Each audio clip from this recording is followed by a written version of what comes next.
parents humiliated me because of a thoughtful but cheap gift. Then I stopped transferring them money. The first time I realized my family saw me as nothing but a human ATM was at my sister Naomi's 27th birthday party. I'd spent 3 hours battling after work traffic to drive to my parents' suburban home, carrying a modestly wrapped gift that had cost me 2 weeks of careful budgeting. Meanwhile, my parents had transformed their backyard into something resembling a small wedding venue, complete with a champagne fountain, professional photographer, and custom made banner declaring, "Our brightest star turns 27." As I struggled through the door with my overnight bag and gift, my mother barely glanced up from arranging a tower of macarons. "Oh, Avery, you're here." She frowned at my sensible black pants and blouse, the same outfit I'd worn to my office job that day. "Couldn't you have changed into something more festive? Naomi's friends are coming, and they're all so stylish." I swallowed the automatic apology that rose to my lips. "Sorry, Mom. Traffic was terrible, and I came straight from work."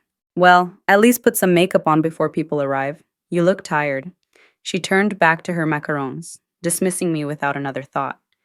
"And put your gift with the others on the dining table." I moved toward the dining room, only to stop short at the doorway. The entire table was covered in elaborately wrapped packages, most larger than a microwave and decorated with expensive ribbons and bows. My small gift, a vintage book of poetry Naomi had once mentioned liking in college, suddenly seemed pathetic in comparison. "There she is!" My father's booming voice preceded his appearance from the kitchen, cocktail already in hand. "My eldest has arrived. Not my daughter, not Avery, just my eldest," as if my primary identity was simply having been born first. He wrapped an arm around me in a quick side hug before stepping back to look me over. Still wearing those office clothes. Naomi's company has a much more modern dress code. All casual, jeans every day. You should consider applying there. The fact that Naomi's company was a struggling lifestyle blog she'd started after dropping out of her third attempt at college, a blog currently being funded by my monthly family support payments, went unmentioned. "I like my job, Dad," I said, trying to keep my voice light. The financial firm where I worked as an investment analyst wasn't exciting, but it was stable. More importantly, it paid enough to support myself in my tiny apartment and send my parents the $5,000 monthly transfers they'd come to expect. Sure, he said, clearly not listening. "Hey, did you send that thing I asked about? The utility bill was higher than expected this month?" "No, how are you?" "No, how was your drive?" "Just straight to the money." "I sent it yesterday," I confirmed. "It should have cleared by now." "That's my girl," he said, patting my shoulder before wandering back toward the kitchen, already forgetting I existed. That's when Naomi made her entrance, because my sister never simply walked into a room. She arrived, like a celebrity gracing commoners with her presence. "Avi!" she squealed, rushing over in a flutter of designer fabric and jangling bracelets. "You made it?" She air-kissed near both my cheeks, careful not to actually make contact and smudge her immaculate makeup. Her dress, which I immediately recognized as the Valentino I'd seen her coveting online, probably cost more than 3 of my mortgage payments. "Happy birthday, Naomi," I said, genuinely happy to see her despite everything. That was the complicated truth. I loved my sister. She was self-absorbed, entitled, and completely oblivious to reality. But there was an authenticity to her selfishness that was almost refreshing compared to my parents' manipulative tactics. "Thanks, isn't all this amazing?" She gestured around at the decorations. "Mom and Dad really outdid themselves this year." "It looks expensive," I said carefully. She laughed. "Well, you know what Dad always says, only the best for his little princess." I did know. I'd heard it my entire life, just never directed at me. "My name is Avery Young. I'm 29 years old. And for the past 7 years, I've been the invisible daughter, the reliable one, the responsible one. The human ATM making regular deposits to fund my family's lifestyle, while they pretend I'm nothing more than an unfortunate financial necessity. This is the story of how I finally showed them exactly what they were losing, and how sometimes the greatest revenge isn't about hurting others, it's about finally valuing yourself. To understand how I became my family's personal bank, You need to understand the Young family dynamics. My parents, Henry and Linda Young, immigrated to America before I was born with big dreams and limited resources. They worked tirelessly to build a comfortable life, dad as an engineer, mom as a real estate agent. We were solidly middle class throughout my childhood, with an emphasis on academic achievement and financial security. Then came the 2008 recession. Dad's company downsized, laying him off after 20 years. Mom's real estate business dried up overnight. Their carefully constructed American dream began crumbling, just as I was preparing to leave for college, being the dutiful daughter raised with traditional values. I made the responsible choice community college while working part-time to help support the family. I transferred to a state university later, still working 30 hours a week, still sending money home. Naomi, 3 years younger and infinitely more cherished, faced no such expectations when her turn for college came around. Suddenly, my parents couldn't bear to limit her potential. They remortgaged their partially paid home to send her to an expensive private university, where she promptly changed majors 4 times before dropping out to find herself. Naomi is an artistic soul, Mom would explain. She needs freedom to explore her passions. Meanwhile, I was the practical one who doesn't need as much. Translation: Avery will handle herself, so we can focus our resources on Naomi. After college, I landed a job at Kingston Financial, working my way up from administrative assistant to junior analyst to my current mid-level position. The salary was solid, not lavish, but enough to afford a modest one-bedroom apartment and normal adult expenses. Then came the calls. Avery, sweetie, we're a little short this month, just temporary. Avery, your father's blood pressure medication got more expensive. Could you help? Avery, Naomi needs a new laptop for her blog.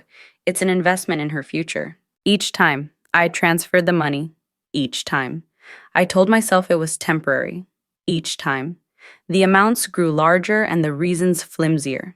By 26, I had established a regular monthly transfer of $3,000 to my parents' account, nearly half my take-home pay. By 28, it had increased to $5,000 after Dad decided to retire early, rather than find a new job at his age. My apartment remained tiny. My furniture was secondhand. I bought clothes at outlet stores and cut my own hair. Meanwhile, my parents renovated their kitchen with high-end appliances. Naomi got a business trip to Bali for content creation. Dad leased a luxury car because he deserved some comfort in his golden years. And still, it was never enough, never acknowledged, never appreciated. Which brings us back to Naomi's birthday party, where I was about to experience the moment that would finally break the camel's back. The party was in full swing. The backyard filled with Naomi's influencer friends and our extended family. I stood awkwardly near the dessert table, nursing a glass of the expensive champagne that I had unknowingly financed.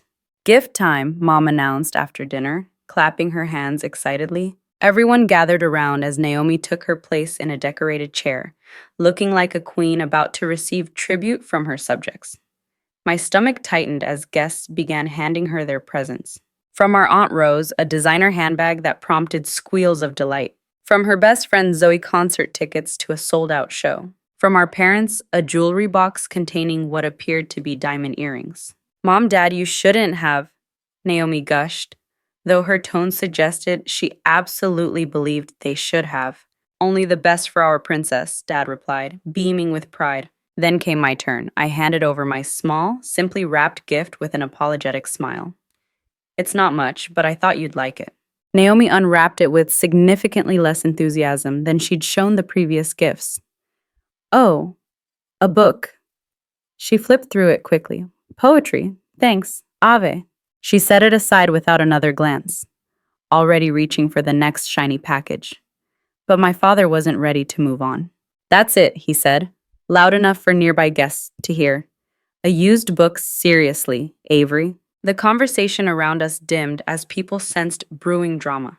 It's vintage, I explained, heat rushing to my face. It's that poet she mentioned liking in college. I know you're doing well at that finance job, he continued, talking over me. You couldn't spring for something a little more Appropriate. Your sister only turns 27 once. The silence was now complete. Every eye in the vicinity was trained on this unfolding humiliation. Naomi looked uncomfortable, but said nothing to defend me. I thought it was thoughtful, I said quietly. Thoughtful would have been putting in some actual effort. Dad scoffed. Or maybe spending more than what looks like $10. It's embarrassing. Something inside me, something that had been bending and stretching for years, finally snapped. You know what's embarrassing, Dad? My voice was surprisingly steady. The fact that I've sent you and Mom over $250,000 in the past 5 years. Money that has apparently funded kitchen renovations, luxury cars, and, I gestured around, whatever all this cost. Money that could have gone toward my own future, my own dreams. Yet I still can't spend enough on a birthday gift to satisfy you. The shock on his face would have been comical if the situation weren't so painful. That's different, he stammered. That's family support. Is it because it feels like I'm the only one supporting anyone? I live in a 500 square foot apartment with furniture I found on the curb. I haven't taken a vacation in 4 years. I cut my own hair because salon appointments are an extravagance I can't afford. Meanwhile, Naomi gets Valentino dresses and trips to Bali, all funded by my family support. Mom stepped forward, face tight with anger and embarrassment. Avery, that's enough. You're making a scene at your sister's party. You're right, I am. And I'm sorry for that, Naomi, I said, turning to my sister, whose wide eyes suggested this was the first time she'd considered where her lifestyle actually came from.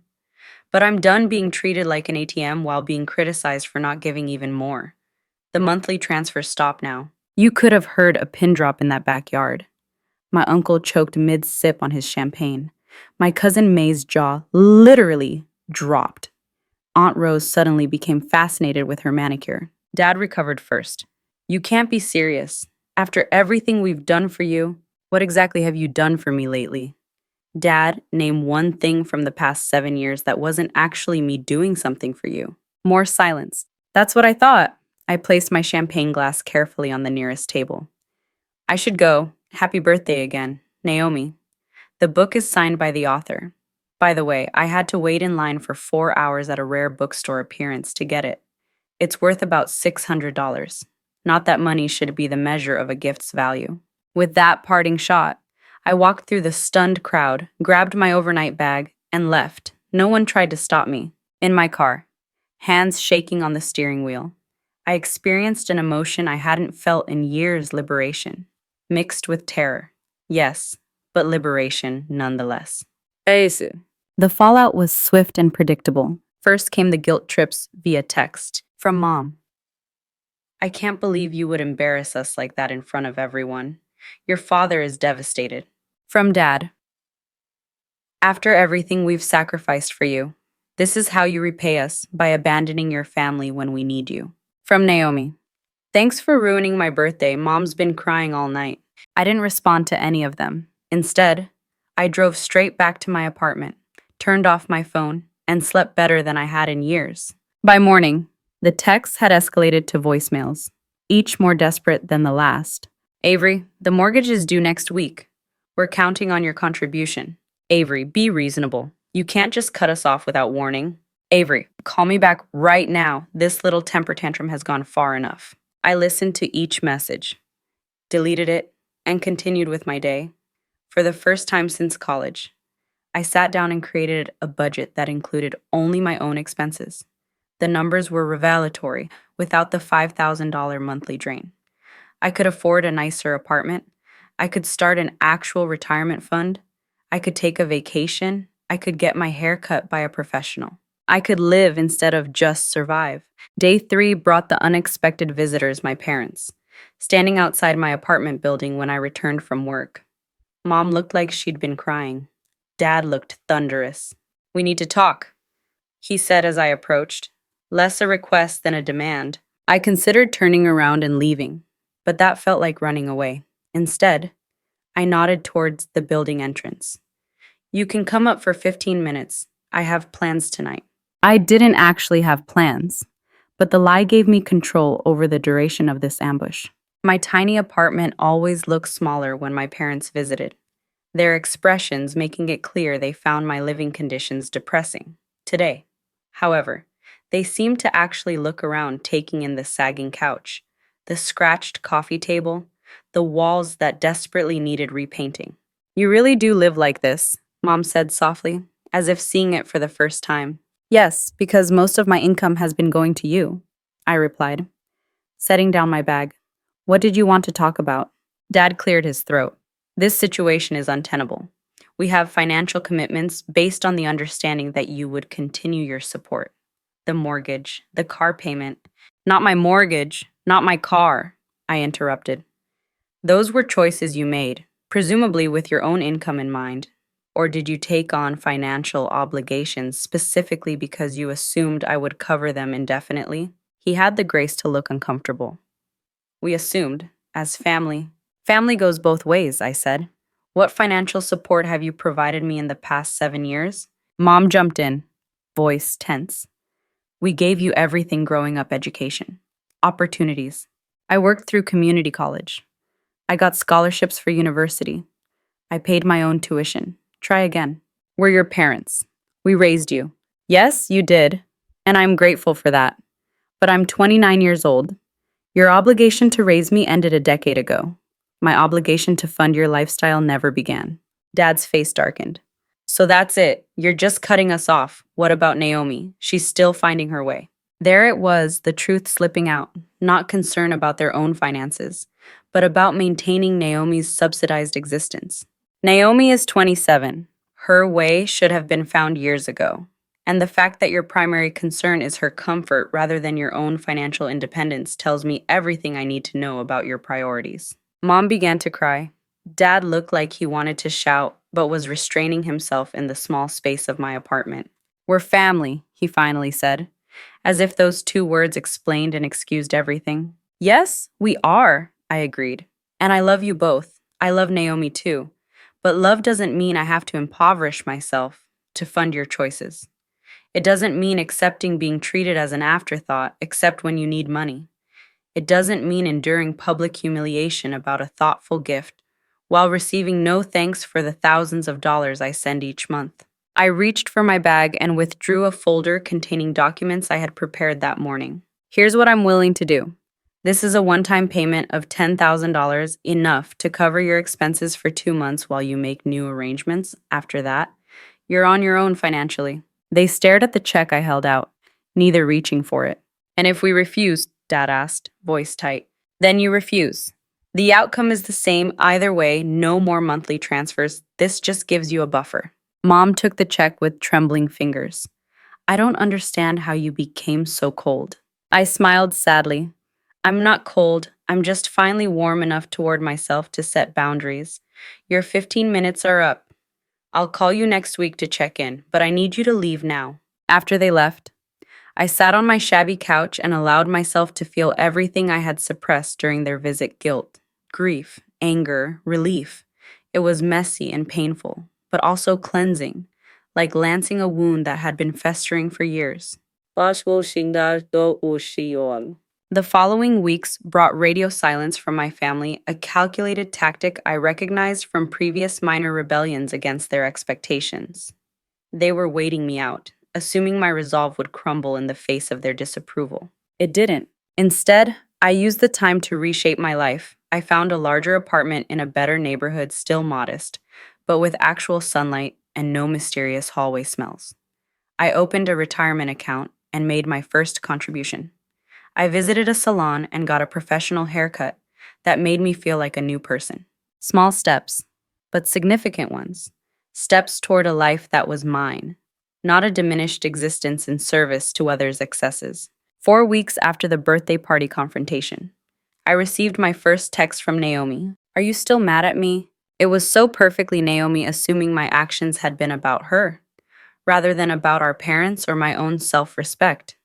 But there was also a vulnerability to the question that tugged at me. I was never mad at you specifically, I replied. I was mad at a family dynamic that takes me for granted.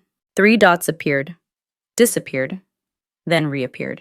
I didn't know the money was coming from you. I mean, I knew you helped sometimes, but I thought mom and dad were mostly supporting me. It was a stunning admission of obliviousness. But knowing Naomi, possibly an honest one, they were supporting you with my money. I texted back, "Can we talk in person? I want to understand better." We met at a coffee shop midway between our homes. Naomi looked different, less polished, more real.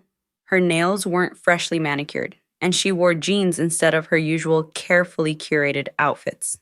"You look nice," I said, genuinely meaning it.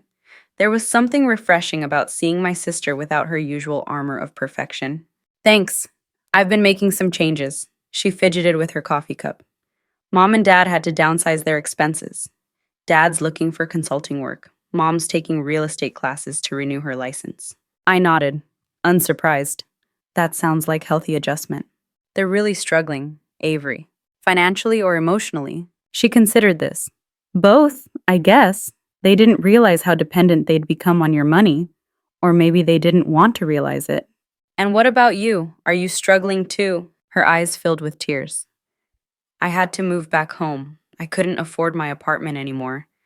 And yes, I know how pathetic that sounds. 27 and living with my parents because my lifestyle was built on my big sister's sacrifice. Despite everything, my heart ached for her. It's not pathetic to need help sometimes, Naomi. It's only problematic when the help becomes expected rather than appreciated. When it flows in only one direction." She wiped her eyes. "I never thanked you, not once. I didn't even know to thank you. But that's not an excuse. I was selfish." "You were enabled," I corrected. "Our parents set up this dynamic where I was the responsible provider and you were the cherished princess. We both played the roles assigned to us."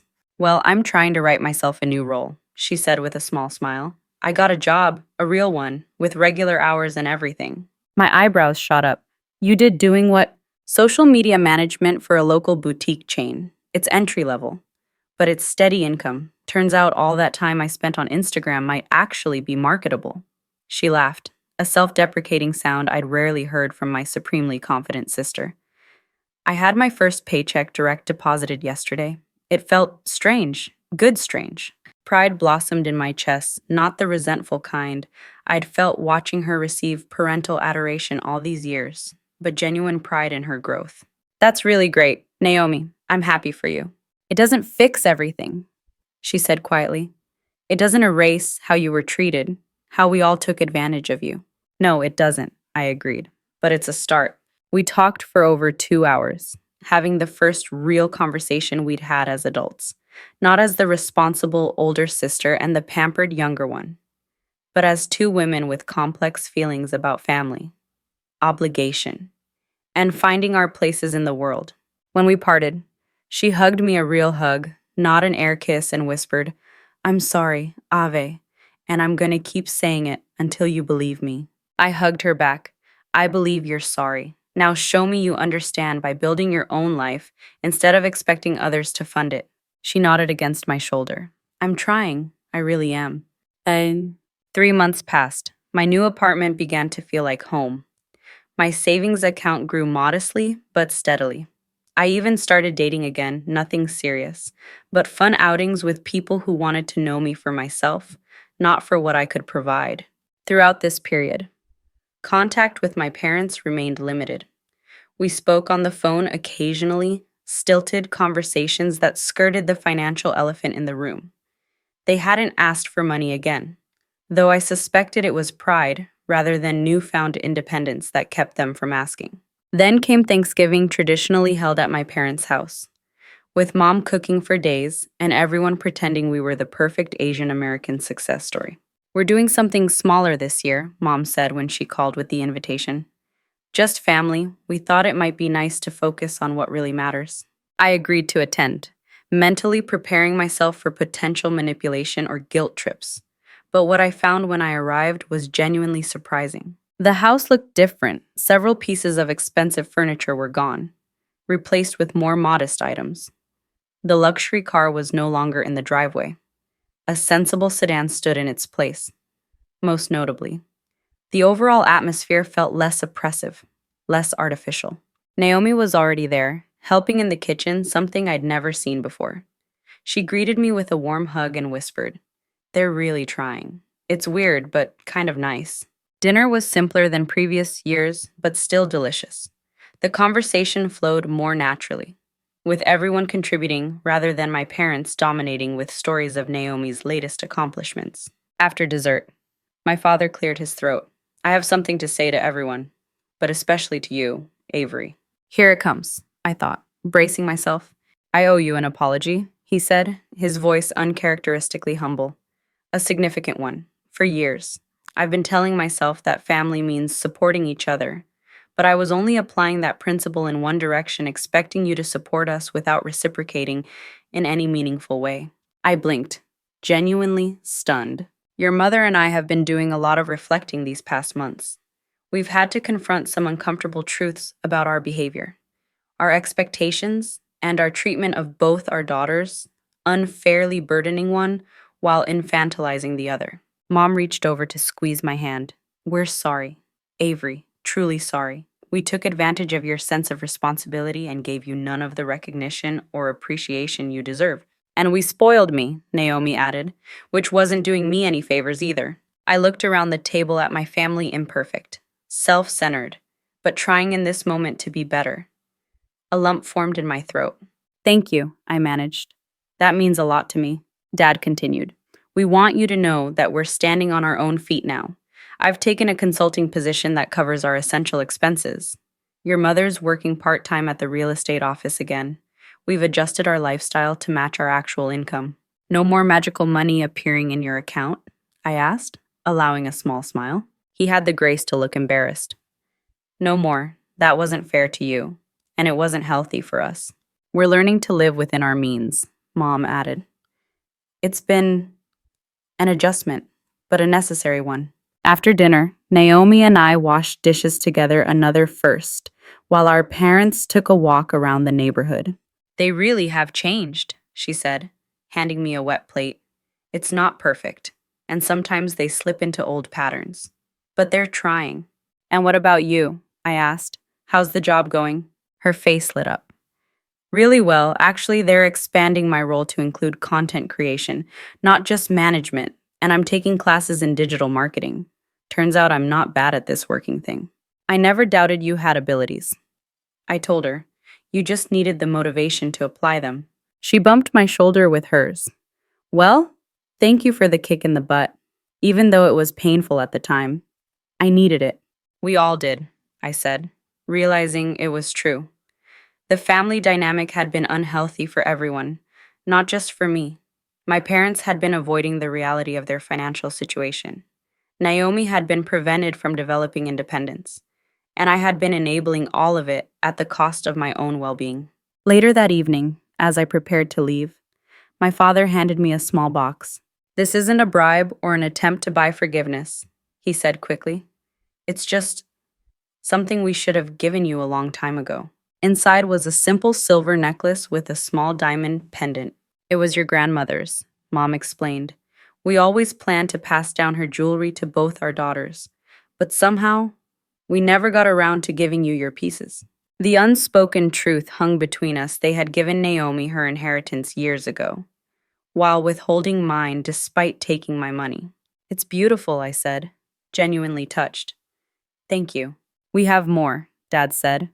"When you come for Christmas, we'll show you the rest. You can choose what speaks to you." It wasn't about the jewelry itself, though it was lovely. It was about finally being acknowledged as an equal daughter, equally deserving of family heritage and consideration. As I drove home that night, the small box secure in my purse, I reflected on the journey of the past few months. I hadn't set out for revenge when I confronted them at Naomi's birthday party. I had simply reached my breaking point, a moment of clarity in which I finally valued myself enough to say, no more. But in a way, the outcome had been more satisfying than any deliberate revenge could have been. By simply standing firm in my worth, I had forced my entire family to confront reality, to grow, to change, to become, perhaps, the family we should have been all along. My name is Avery Young. I'm 29 years old, and for 7 years, I was my family's human ATM, valued for what I provided rather than who I was. Today, I'm still learning what it means to put myself first after years of being last. Still navigating a healthier relationship with my reformed family. Still discovering who Avery is when she's not defined by sacrifice and obligation. But one thing I know for certain, love shouldn't require surrendering your dignity. Family shouldn't mean emptying your bank account without recognition. And sometimes, the greatest gift you can give yourself and others is the courage to say enough when something isn't working, not out of spite, but out of respect for everyone's capacity to be better. It turns out, the most powerful form of revenge against people who take you for granted isn't making them suffer, it's making them see. And once seen, giving them the chance to become the people they should have been all along.